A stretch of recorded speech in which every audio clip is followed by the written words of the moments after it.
I've had a strange gift since I was a kid. Smells other people can barely register, I catch instantly. Smells other people can't tell apart, I can separate into their pieces. The vodka under the perfume, the mint under the cigarette, the fear sweat under the cologne. It's never done me a bit of good. Mostly, it's just made my life harder. Like right now. The last subway train of the night is jammed shoulder to shoulder, a solid wall of body odor, dry shampoo, and someone's overpowering drugstore cologne. I can barely breathe through it. Then a different smell threads through the crowd. The same smell that leaked out of the casket at a funeral I went to last week. The smell of a body starting to rot. I follow the smell with my eyes until they land on a man across the aisle. He's wearing a baseball cap pulled low and a surgical mask that covers half his face. And even though it's the middle of a heat wave, he's in a long-sleeved jacket and long pants, not 1 inch of skin showing. Everyone else on this train is in tank tops and shorts. He sticks out like a smudge on a clean window. I'm still staring when the crowd surges and pushes me a few steps closer to him. The smell gets stronger. It isn't just decay now, there's heavy bleach under it too, like someone tried to scrub a crime scene, and something coppery and wet. Bleach, harsh and chemical and unmistakable. My breathing goes ragged. No, wait. Maybe he just works somewhere that involves a lot of that. A funeral home, a hospital morgue, somewhere that leaves a smell like that on a person as a matter of course. The more I think about it, the more it makes sense, and my pulse starts to settle. That's when the overhead speaker crackles on. Approaching Fairview Station, passengers exiting, please prepare to disembark. The second the announcement ends, the man stands and pushes toward the doors. The train rocks as it slows. The doors slide open and a wall of night air rushes in. Fairview sits right under a big riverside park, and since it's the weekend, a crowd of people shoves its way onto the train the moment the doors open. The man stumbles. I catch his arm without thinking. The second our skin touches, the metallic smell spikes, and my palm comes away wet. "Thanks," he mutters, voice pitched low on purpose. He straightens up fast, like I'm something contagious he can't get away from quick enough. "No problem," I say, shy and automatic, already tucking my hand behind my back. He gives me one more wary once-over, decides I'm not a threat, and disappears out the doors. The doors slide shut. He's gone, swallowed by the crowd on the platform. I let out a breath. Then the older woman next to me gasps, "Oh, honey, your hand is bleeding. I've got a Band-Aid if you want one." I look down, startled, and there it is, a smear across my palm, bright red, fresh. I grab a tissue from my bag, wipe it off, and shove the tissue into my coat pocket. I almost toss it, but something stops me. Maybe it's instinct, maybe it's just the wrongness of it all. I keep it. It's fine, I just scraped it on something. She nods and lets it go. By the time the train calls out my stop, I'm already pushing through the crowd, first one out the door when it opens. Back home, I take a long shower, still a little rattled, and by the time I'm in bed, the whole thing has faded into background noise. The next morning, I make myself a sandwich like always and scroll my phone while I eat. A local news alert pops up. A young woman was found dead in an alley on the east side last night. The details are gruesome. The coroner estimated time of death at around 10 p.m. Police are already on it, but whoever did this was careful. No usable footage anywhere. Bolded at the bottom, if you have seen any suspicious individuals, please contact police immediately. My chewing slows to a stop. Suspicious individuals. The man on the subway comes back to me immediately. Last train out was at 10:45. That lines up. I don't overthink it. I call 911. A woman picks up. 911, what's your emergency? I want to report something. Last night I ran into someone acting really suspicious, and I think he might be connected to that murder on the east side. There's a 2-second pause, and when she comes back, her voice is a lot more serious. Can you describe what happened in detail? I take a breath and walk myself back through it. Male, black pants, blue jacket, baseball cap, taller than me by a head, maybe 6'1". Last subway train, the blue line, he got off at Fairview. I can hear typing on the other end. Okay, can you describe his face? No, he had a mask on. All right, the most important question. Why do you think he's the one? That one catches me for a second, but I have an answer ready. It's 95 degrees out and he's covered head to toe. Who does that? The dispatcher sighs, a little tired. Ma'am, I have to be honest, that alone isn't really... Wait, I'm not finished. I cut her off and dropped the real reason. He had blood on him. There's a sharp intake of breath. Blood? Yes. I grabbed his arm to steady him and it was wet. I checked my hand after. It was blood. Okay, thank you for the information. This is genuinely useful. We may follow up with you. The call ends and I go finish my sandwich. I figure that's the end of it. I figure I'll never hear about this again. 2 days later, 2 police officers show up to my door. Miss Nora Bishop? The older one flashes his badge first. Hi, I'm Detective Ray Doyle, City Homicide. This is my partner, Detective Ellis. The younger cop gives me a small grin. I take a beat too long to respond. Is this about something?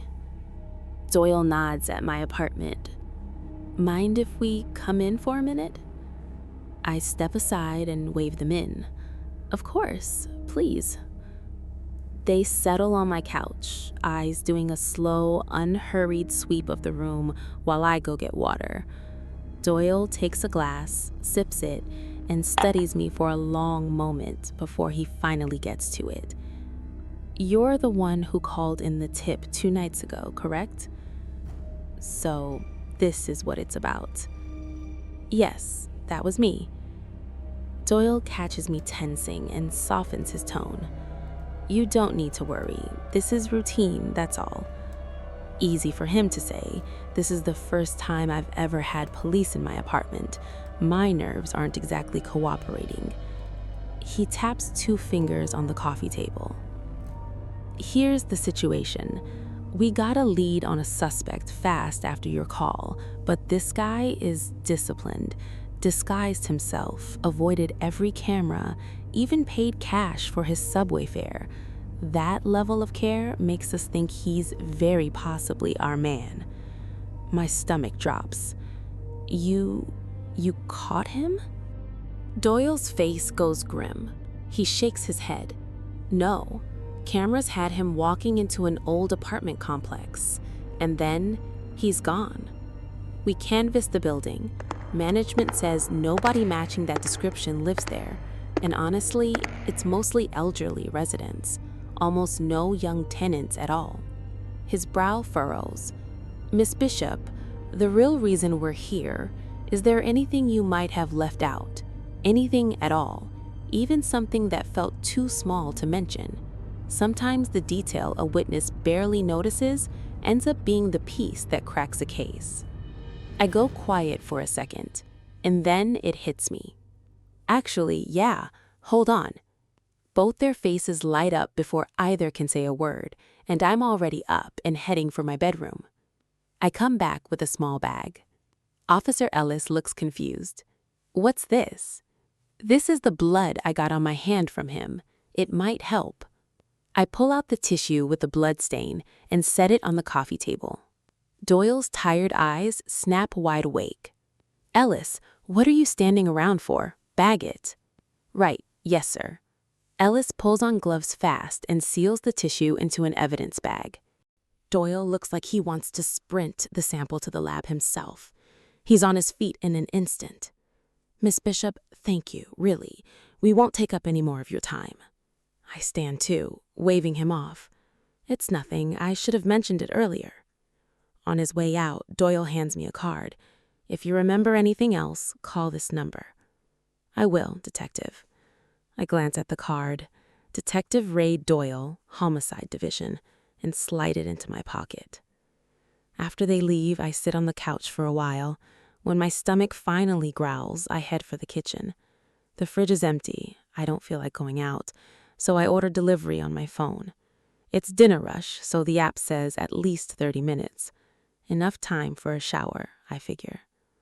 I'm just out of the shower, towel still around my shoulders, when I hear rustling at the door followed by an unhurried knock. Hi, delivery? I check my phone. Tracker shows the courier almost at my door. Must be mine. I dry my hair with one hand and open the door with the other. The courier's standing there in the app's yellow vest, a helmet on his head. Just hand it here, I say, reaching out. He grunts something low and passes me the bag.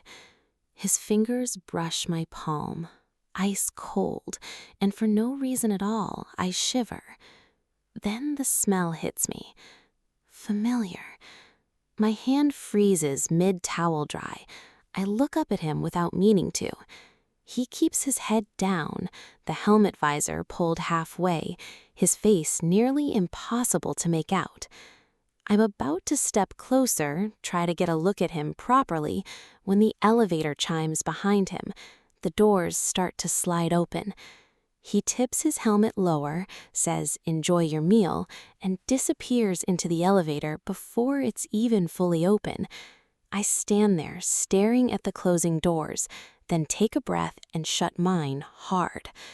That smell, exactly the same as the man on the subway.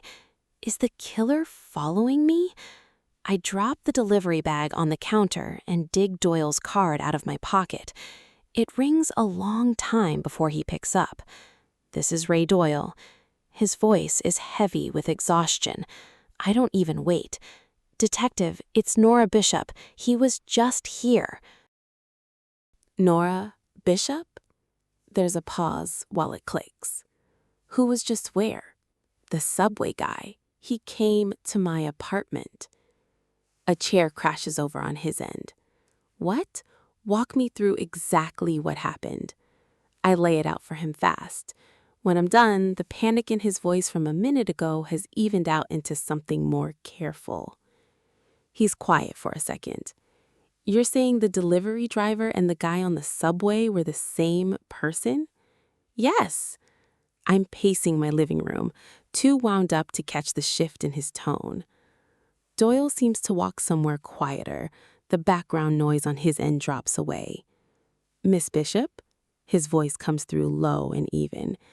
If I remember your statement right, the man on the subway had a mask and a cap on the whole time.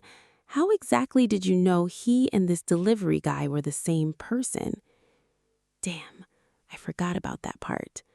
If I tell him I smelled it, is he going to think I'm losing it? I hesitate, then answer flatly. Their voices sounded alike. That's not possible. Doyle's tone is blunt. Per your own statement, all he said on the train was thanks, one word. Nobody could pick a voice out from that. Not even a lab could. I choke a little and my palms start to sweat. Doyle doesn't push, or maybe he's just patient. Cops like him have that in endless supply. The silence stretches. All I can hear is his breathing. Fine, detective, I'll just tell you the truth. I hear a lighter click on his end. Go ahead, he says around what must be a cigarette. I take a breath. The truth is, I smelled the same thing on him that I smelled on the subway guy. Just like I figured, he doesn't buy it for a second. Miss Bishop, are you being serious right now? I'm about ready to swear on something.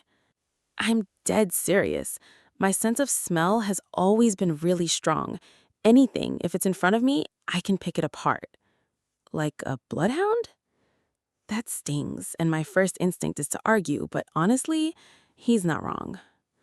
Sure, if that's how you want to put it. So, what exactly did you smell on the delivery guy? I swallow hard and just say it. Human blood, heavy bleach, and a body starting to decompose. Doyle goes silent for so long, I think the call dropped. Finally, Miss Bishop, do you understand what happens to people who obstruct a police investigation? I shrink a little. Detective, I'm not lying. He exhales slowly, clearly trying to weigh how much of this to believe. I can almost see the gears turning behind his eyes, probably thinking about that blood sample he took this afternoon. Stay home tomorrow. Don't go anywhere. Okay. After he hangs up, I realize I'm starving. The delivery on the counter smells fine, honestly, but it came from a killer's hands, so I tossed the whole thing in the trash, just in case. Lucky for me, there are a couple of peaches left in the fridge from a few days ago. I wash one off and take a bite. Sweet, cold, exactly what I need. By the time I finish the second one, my stomach's finally settled. That night, I lie awake for a long time, the delivery guy replaying in my head. How did he find my apartment? Or was it a coincidence? Maybe delivery really is his day job. It's a job that would let someone learn a whole city's streets and everyone's routines without anyone thinking twice about it. Eventually, my eyes get heavy enough to close. When I wake up, daylight is already pouring through the blinds. My stomach's cramping. 2 peaches at midnight wasn't my smartest move. I check the time, 9 a.m. Doyle probably won't show up this early, so I splash water on my face and jog down to the diner near my building. It's popular enough that there's usually a line, but I've missed the rush, so I'm only behind 2 or 3 people. A few minutes later, it's my turn. I'll get the breakfast sandwich, an orange juice, and the bagel. The cashier taps my total into the register. That's $14.50. I pay and find a seat. The sandwich comes out fast, pre-made and just reheated. I'm a slow eater by nature, so by the time I'm done, it's almost 11. I walk home with a full stomach and a lazy, satisfied stride. The elevator doors open, and I think I'm seeing things. Detective Doyle? Doyle and Ellis are standing right outside my door. Both turn at the sound of the elevator. Ellis grins. Miss Bishop, what timing? We were just about to knock, and here you are. I fumble my keys out. Sorry, I went out for breakfast. No worries, Ellis says easily. We just got here ourselves. I let them in, and they settle onto the couch like they've done it a dozen times. Doyle doesn't waste time. He nods at Ellis, who pulls a stack of papers from a folder. This is the comparison report from the tissue you gave us. I take it without hesitating. Flip to the last page. Match with Sophie Reyes, 100%. My mouth falls open. Who's Sophie Reyes? Doyle leans back into the couch, rubbing his temples. The victim from the East Side case. There are dark circles under his eyes. He clearly hasn't slept properly in days. It only takes me a second to put it together. He had the victim's blood on him. That means he's the one, right? Doyle nods. 90% at least. But right now, the priority is finding him. Without that, the case stalls. The room falls quiet for a beat. Then Doyle taps the table, thinking out loud. Last night, you said the delivery driver and the subway guy were the same person. I blink, then nod carefully. Right. Based on smell? Yeah. Ellis is hearing this for the first time, and his face twists with confusion. Smell? Doyle, uncharacteristically patient, walks him through last night's call. Ellis's eyes go wide. No way, Miss Bishop, you're actually that good? I feel my face heat up. I just have a stronger nose than most people, that's all. Doyle has no interest in small talk. How do you prove it? I don't mean to be blunt, but we're short-staffed right now, and I can't put a man on this delivery driver theory off your word alone. I think it over, then lean in and take a couple of deliberate sniffs of him. Detective, before you came here, did you eat instant noodles? beef flavor, and a cola. Something diet, I'd guess. His eyebrows go up. That's not enough to prove anything special, Miss Bishop. I study him for a second more, then say quietly, "This might be a little invasive." I crouch down and go over him properly, head to toe. Ellis shoots Doyle a look that says, "Is she okay?" A minute later, I straighten up. "Your right cuff smells like a body. You've been near a corpse in the last day or two." Doyle's expression doesn't move. I'm a homicide detective. That's not exactly a leap. I nod and keep going. The victim's a woman. And a teacher, I think. There's dirt on it too. Soil that smells freshly turned, recently dug up. Both their faces change instantly. Ellis blurts, "How could you possibly know that?" Doyle stays quiet, but the way he's looking at me now is different, like he's studying a suspect. I point at his shoes. "There's fresh dirt on your soles, mixed with decomposition, strong. My guess is it was dug up recently. Last night, maybe? This morning? Definitely within the last 24 hours. And your shirt, and the tips of your right-hand fingers, chalk dust. Precincts use whiteboards and markers from what I understand. So where would chalk dust come from? The only place I can think of is a school." Then there's your cuff again. Under the smell of the body, there's perfume. Chanel, the Mademoiselle line. Students almost never wear perfume, and definitely not one that expensive, which only leaves one answer: a teacher. That's just what I'm reading off you. If I'm wrong, ignore it. By the end, I'm parched, and I grab my water glass and drain half of it. Ellis is barely breathing, glancing at Doyle for a cue. Doyle doesn't bother hiding it. He nods. "Correct. A body was dug up on the edge of the city last night. A teacher from Lincoln Middle School. We were at the school first thing this morning. The chalk's from me writing on a blackboard there." There's something new in his eyes now. Respect. "Miss Bishop, that case hasn't been made public.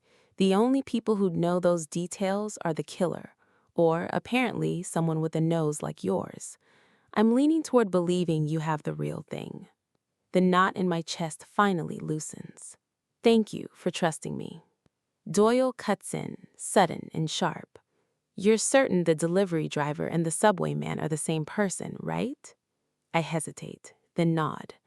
I can't swear to it in court, but the smell on both of them was identical. Doyle's eyes fall shut for a second, like he's working something out. Then they snap open. What exactly were those smells again? Human blood, heavy bleach, and decomposition. Doyle's breath catches, and when he speaks, his voice has an edge to it. Decomposition doesn't set in for 24 to 72 hours after death. Sophie Reyes died around 10 p.m. that night, so why would there already be decay on him? "Are you sure you didn't misread it?" His eyes lock onto mine, sharp as a searchlight, and I feel like there's nowhere to hide. My throat goes dry, but I hold my ground. It was decomposition, I'm sure. I went to a funeral not long ago. That smell is distinct. I wouldn't get it wrong. Ellis hesitates, then says quietly, "What if there's more than one victim?" The words hang in the air. Nobody moves. Doyle's jaw tightens. He stares at the coffee table for a long moment, then says, almost to himself, "If that's true, this isn't a one-off. This is a pattern." The temperature in the room seems to drop. I shiver without meaning to. Doyle's brow knots into a hard line. The case has clearly gone somewhere he didn't expect. He turns to Ellis. "Get Miss Bishop's info on the delivery order, driver's name, phone number, and check it against the platform's records." Ellis snaps upright. "Yes, sir." He turns to me. "Miss Bishop, can I get a look at last night's order confirmation?" "Oh, sure." I pull up my phone and hand it over. Ellis photographs the screen. With that settled, Doyle pushes himself up off the couch, hands braced on his knees. Miss Bishop, we'll head out. Just in case, I'm going to have someone post it near your building. Stay careful in the meantime. Something tightened in my chest, but I managed a steady, okay. Not long after they leave, I remember my fridge is still bare. Ordering delivery again feels like a bad idea right now. What if the killer takes the order himself? There's a big grocery store about 1.5 miles away, not too far, but I'm planning to stock up properly this time, so driving makes more sense. It's a weekday, so the store isn't too crowded. Even the sample tasting line only has a handful of people. I keep it simple, just food. Half an hour later, my cart's full. I do one last check to make sure I haven't forgotten anything, then head to checkout. On the drive home, the anxiety creeps back in. What if he shows up at my door again? Security in my building is decent, but the hallway outside my unit has no cameras, and honestly, the front desk lets anyone through without asking many questions. That's a real gap. Just then, the light ahead turns red. I slam the brakes, and the car behind me doesn't stop in time. It plows straight into my bumper. I take a breath and get out. The other driver gets out too. He's tall and lean, glasses, and has an easy, refined air about him. I'm so sorry. He bows his head the second he's out of the car. With an apology like that, there's no room left in me to be angry about it, and the damage is minor anyway, just some scraped paint. I wave it off. It's fine, let's just go through insurance. He looks pained. Could we maybe just settle it between us? Settle it? Yeah, he rubs the back of his neck, a little embarrassed. It's such a small scratch, I'd rather just cover it myself than have my premium go up next year. I glance at his outfit, then at the brand new BMW behind him. He's clearly not the type to run off without paying. I nod, resigned. Fine, I'll take it to the shop tomorrow and send you the bill. He pulls out his phone and holds up a QR code. No problem, let's exchange numbers so it's easy to reach each other. I scan it, his contact card pops up, and I add him. Behind us, horns are already starting to blare. Eager to clear the intersection, I say, added you. I'll follow up tomorrow. Before he can respond, I'm back in my car and pulling away. The next morning, I get to the auto shop early. The second I walk into the lobby, there he is, the man from the accident, sitting in the customer lounge. He stands and waves me over. Over here. I blink, confused, and walk over anyway. You? What are you doing here? You forgot? You told me last night you were coming here today. I go completely still. I told him last night I was taking it to a shop today, but I never told him which shop. I never gave him an address. A cold prickle starts at the base of my neck. How did he know I'd be here? Did he follow me? Did he track my car? Maybe the panic shows on my face, because he adds, quickly, sorry, I happened to be in the area and figured I'd stop by. Didn't expect to actually run into you. That's quite a coincidence. I give him a suspicious once-over. It nags at me a little, but I let it go. Probably just someone worried I'd try to overcharge him, so he came to keep an eye on things himself. The mechanics already got my car up on the lift. I sit down across from him, and an awkward silence settles between us. I pick up a paper cup off the table and take a sip of barley tea. The warmth slides down and settles my stomach a little. About 15 minutes later, the estimate's ready. The service rep hands me the invoice. Miss Bishop, if you'd confirm this. I glance at it and don't reach for it. The man across from me picks it up instead, smooth as anything. Here, let me handle it. The rep doesn't blink. Clearly, this kind of thing happens, and leads him off to the register. A few minutes later, he's back, receipt in hand. Where are you headed after this? I'll drive you. I stand and thank him. The words are out before I think them through. Riverside Apartments is fine if it's not too much trouble. A small voice in my head reminds me I shouldn't be giving my address to a stranger, not after everything. But he just paid my repair bill without blinking, and I'm tired and I just want to go home. I let it go. The second I open his car door, a wave of citrus rolls out. The interior is spotless, not a speck of dust anywhere. He settles into the driver's seat and cranks the AC to max, which only makes the car scent stronger. He laughs and shakes his head. No, it just got washed recently, that's all. For a second, something flickers at the edge of my awareness, a thread of something sour hiding behind all that citrus. My breath catches. It isn't just sour, it's the unmistakable, sickening sweetness of rotting meat. He didn't just wash the car, he scrubbed it, trying to get the smell of a corpse out. And I'm sitting inside it, moving at 40 miles an hour, alone with the killer. I force my hands to stop shaking. I force a strained smile and grip my bag tight. You must be a bit of a neat freak, huh? I joke, my voice sounding hollow to my own ears. I'm not much for small talk, so I turn to look out the window, praying for the ride to end. The silence stretches long enough that he starts fishing for something to say. I'm sorry, I don't think I ever caught your name. I pick at the strap of my bag. Nora Bishop. Nora, nice to meet you. I'm Julian Ashworth. Mind if I ask what you do for work? Before I can answer, my phone rings in my bag. Sorry, one sec. It's Doyle. Miss Bishop, you're not home right now? No, I had a few errands. I'll be there in about, I glance at the GPS, 10 minutes or so. He doesn't bother with pleasantries. Fine, I'll wait. The line goes dead before I can say anything else. Julian glances over, half joking. Boyfriend? No, I shake my head fast. Just a friend. Ah, he nods, thoughtful, and presses the gas a little harder. Well, we shouldn't keep this friend waiting then. The black BMW picks up speed, weaving smoothly through traffic, and we're at my building in no time.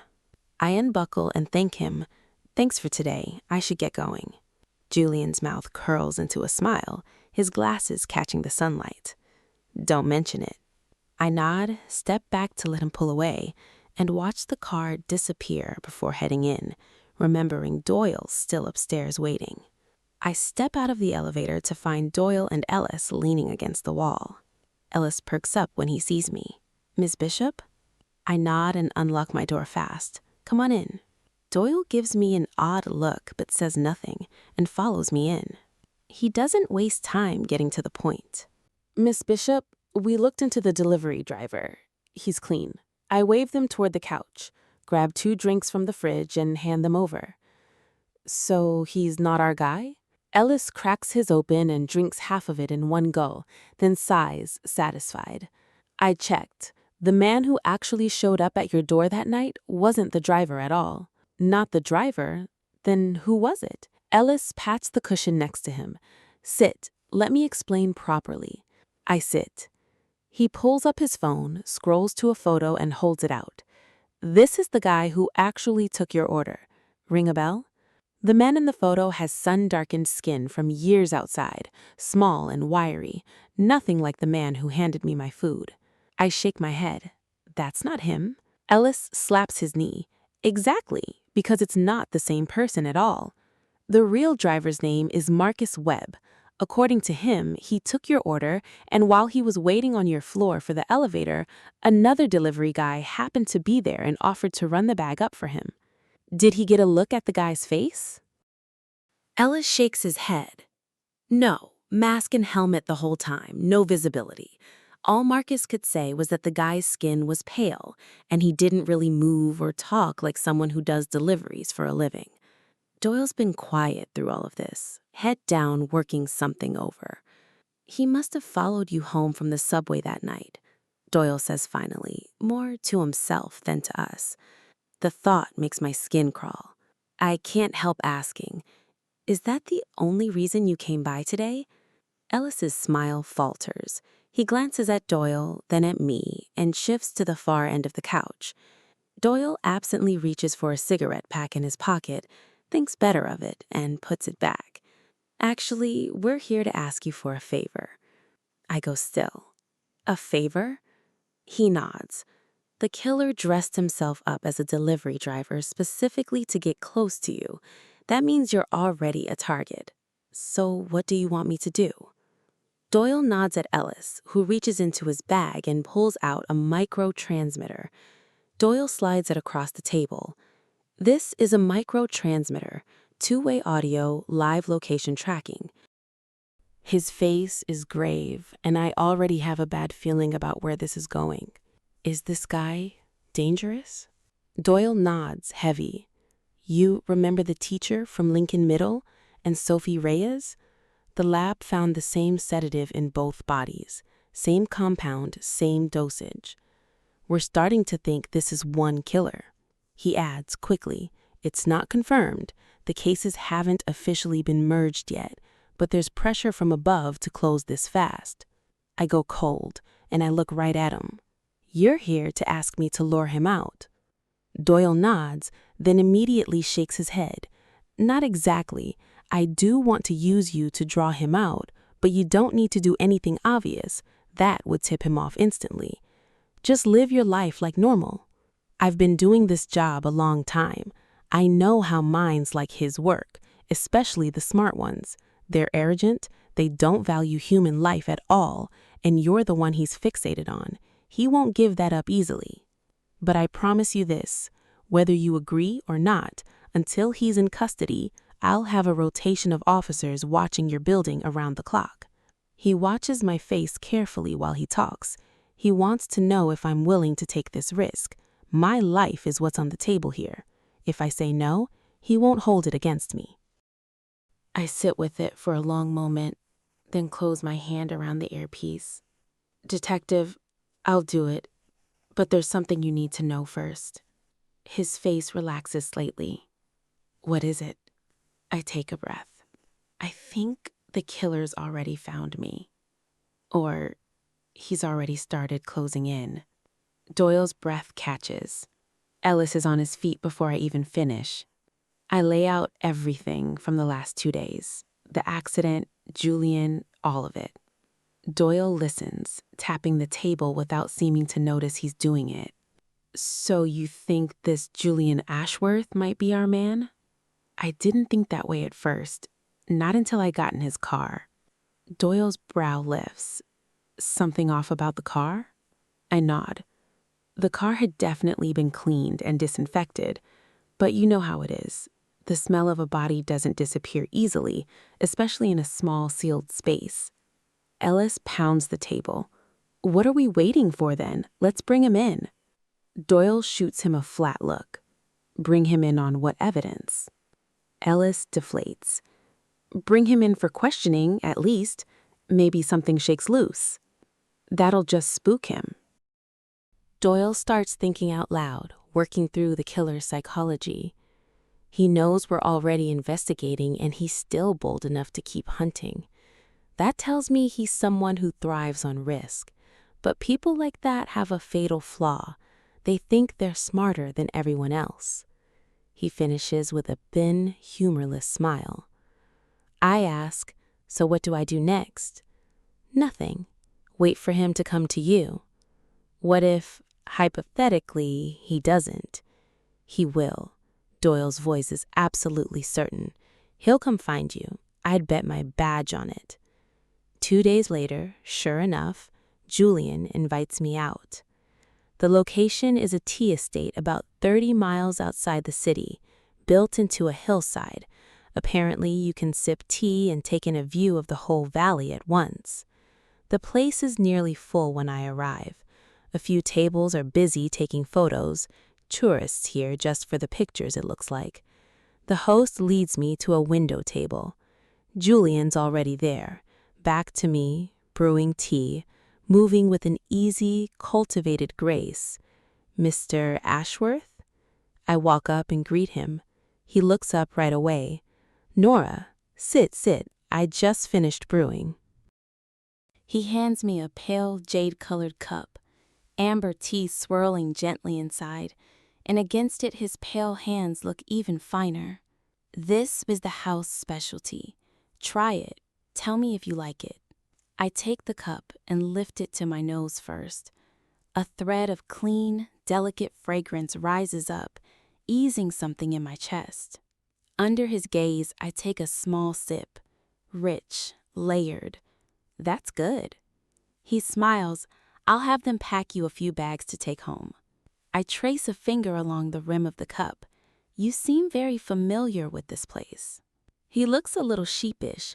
Forgot to mention, I actually have a small stake in this estate. Ah, that explains it. We chat for maybe half an hour. Then Julian brightens. Want to walk the T-slopes? I glance out at the view. Sure. A handful of tea pickers move along the hillside as we walk. Julian knows the place well and narrates as we go. This ridge sits at about 900 feet. Humid climate. Perfect for tea. Look at how the terraces stack up. Isn't it beautiful? I follow his hand to the view. The whole hillside layered in green, rippling in the wind like waves. It really is. Right? That's why we built this place. We get a lot of people out here just to take pictures for their feeds. He walks ahead, leading away until he stops at a fenced-off section of tea plants. This is our fortune leaf, a new cultivar we've been developing. Supposedly, the mother plant is centuries old. Want to know how I got it? He glances at me, not waiting for an answer before launching in. It goes back 3 years. I was hiking alone in the backcountry and got careless, nearly didn't make it out. That's when I stumbled onto a wild tea tree growing out there, untouched, ancient. The smell off that plant was incredible. A few breaths of it and I felt like I'd gotten my strength back. Looking back, nothing mystical about it, just adrenaline probably. But at the time, it felt like a miracle. I cut a few clippings, brought them back, and spent forever trying to keep them alive. He looks over the fenced plot with something close to worship in his eyes. I look too. This section of tea plants is noticeably thicker, sturdier than the rest. Can I go in and look? His face lights up, seeing my interest, like watching someone finally appreciate something he treasures. Of course. He unlatches the gate and leads me in. I crouch down, run my fingers gently over the leaves. A light citrus scent drifts up. But underneath it, rising from the soil itself, is something else. Decomposition. Heavy, unmistakable, mixed with the caustic bite of quicklime. There are bodies buried right under my feet. My blood runs cold. I can feel Julian standing right behind me, watching my every move. If I show even a flicker of panic, I won't make it off this mountain. I force my breathing to stay steady, pace on a smile, and look up at him. There are orange trees mixed in here? I ask, keeping my voice bright. Julian looks briefly startled, then impressed. That's actually part of the plant's natural scent. It's very faint. I'm surprised you picked it up at all. I laugh it off, my heart hammering against my ribs, and don't explain. He walks me through the grounds for another 15 minutes or so before I finally, gently say, I should head home. I'm worn out. He looks a little disappointed, but recovers fast. Before I leave, he stops me at my car and hands over a small sachet. This is made from the tea leaves with a bit of dried citrus mixed in. Hang it in your car. It's supposed to help you stay alert. I take it. Thanks. He smiles, warm and easy. Don't mention it. Fortune leaf will be ready for harvest soon. I'll have you back for that. I smile back. I'd like that. I pull out of the lot, watching Julian shrink in my rearview mirror. The second he's out of sight, my expression drops. Doyle's voice comes through the earpiece, edged with disappointment. So far, this Julian looks completely clean. We're going to need a new approach if we want anything usable out of him. I grip the wheel hard. Detective, I think there are bodies buried under those tea plants. Doyle's breathing quickens. You have proof? No, but I smelt it. It's faint. Whatever's down there is buried deep, but there's quicklime mixed in too. That's used to speed up decomposition. Doyle doesn't answer right away. He thinks it over. Without hard evidence, I can't get a warrant. Panic creeps in. So what do we do? Silence on the other end for a long stretch. How sure are you, on a scale of 1 to 10? I think back to that lush, fertile patch of tea plants and the sick, wrong smell underneath it. 10. Okay, understood. The line cuts out before I can say anything else. I stare at the dark screen, completely lost. Days pass. Then Doyle shows up at my door, looking like he hasn't slept in a week. He walks straight into my living room. We picked up Julian Ashworth. I gasp. What happened? The case moved faster than I ever expected. I was still trying to figure out how to get evidence the next time I saw him. Doyle drops onto the couch with a heavy sigh. I got fed up and led a raid on the estate myself. Middle of the night. He pauses. Internal Affairs opened a file on me the next morning. I'm looking at a formal reprimand, maybe worse, but that's my problem. My chest tightens, and he looks at me, and something in his face eases. You were right. There were bodies under that tea plot, dismembered. We don't know how many victims yet. Forensics is still working through it. But he shifts gears. Julian's confessed to the killings. What he won't do is give up a motive. Says he'll only talk if he sees you. I point at myself. Me? That's right. So I need to ask, will you come to the station with me? I'm sitting across from Julian in the interview room.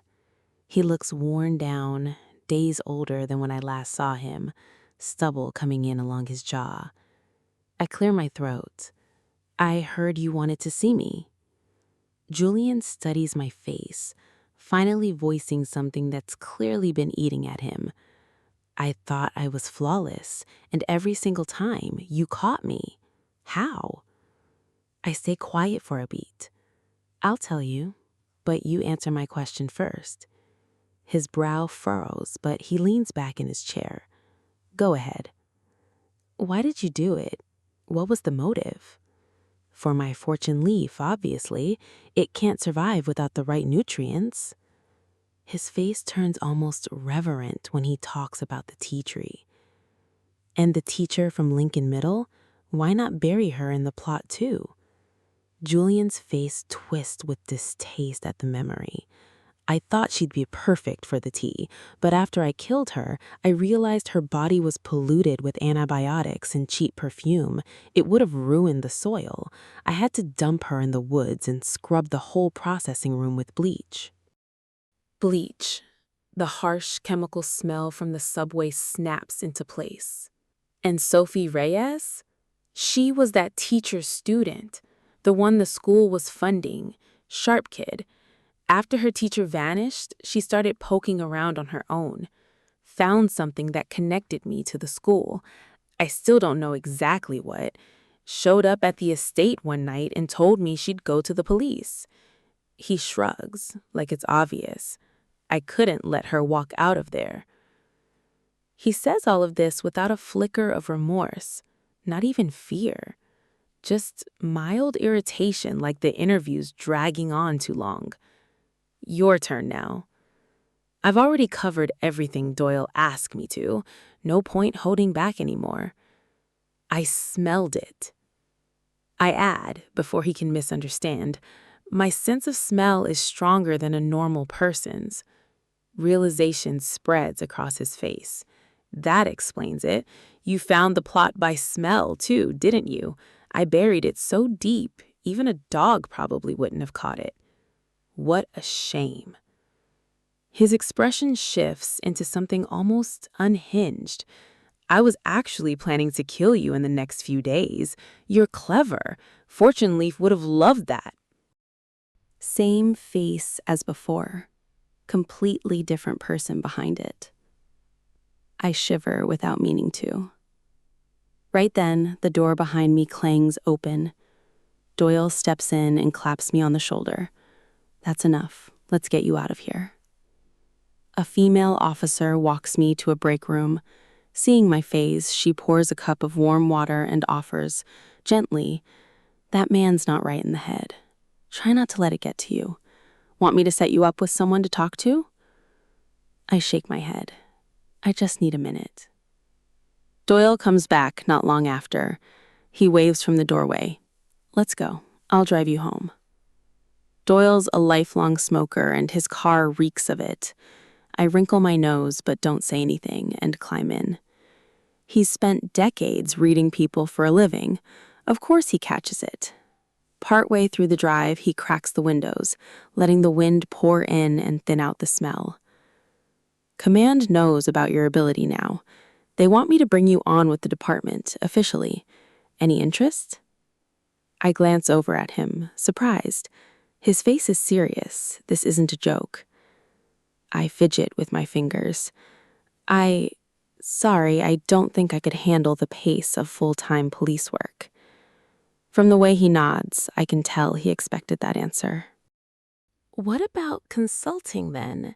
We'd only call you in on the tough cases. Pay would be per case. I'd need to check with my superiors on the rate. So, like side income? Since I don't say no outright, he presses a little. You don't need to answer now. Think it over. Okay, I'll consider it. Doyle allows himself a small smile. I haven't shut the door, and we both know it. The car pulls up outside my building. He holds up his phone. Call me when you decide. I will. I stand there and watch him drive off. I'm still standing there, a little lost in thought, when someone tugs my sleeve. Miss, we just opened. Want to come try something? A round-cheeked little girl is looking up at me. Something in me softens, and since I haven't eaten yet anyway, I say yes. Sure, where's your family's place? She blinks up at me, all dimples. Follow me. She leads me through a maze of turns and out to an alley behind the complex. She points ahead at a small noodle shop. There, that's our place. The shop's clearly brand new. A grand opening flower arrangement still sitting out front. A smell drifts out from inside. Familiar. My whole body locks up. My feet won't move. My hand drifts to my pocket. Doyle's card is still there. The little girl's voice floats up beside me, soft and sweet. Come on in, miss. My mom's noodles are so good.